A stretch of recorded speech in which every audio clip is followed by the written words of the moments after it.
Shwmae plant? Beth ydy Miss Martin mynd i gwneud heddi?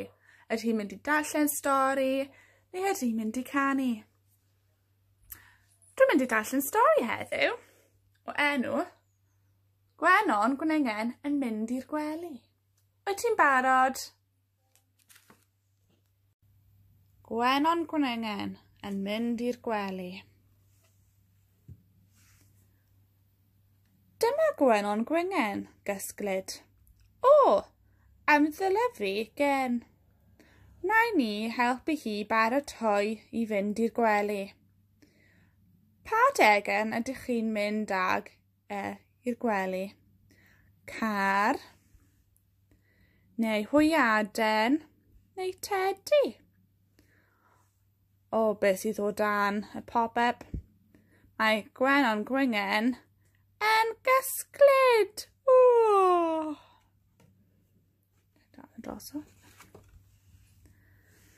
Y ffrog sy'n cael ei thynnu gyntaf. Pip o Gwenon, ydych chi'n gwisgo'r dillad yma?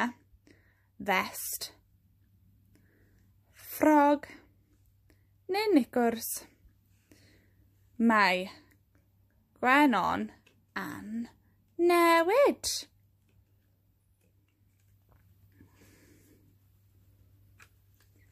Beth am olchi wynab Gwena? Scrub splish splash am Gwingen lan.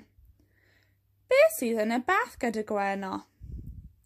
Sebon, hwyaden, clwt y molchi. A mae Gwenon yn golchi wyneb efo'r clwt y molchi.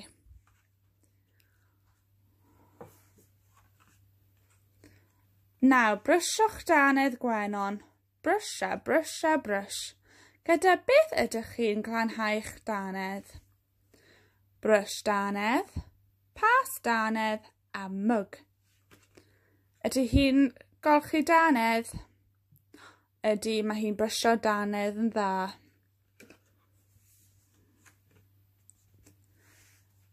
Ble mae gŵn nos lan, Gweno?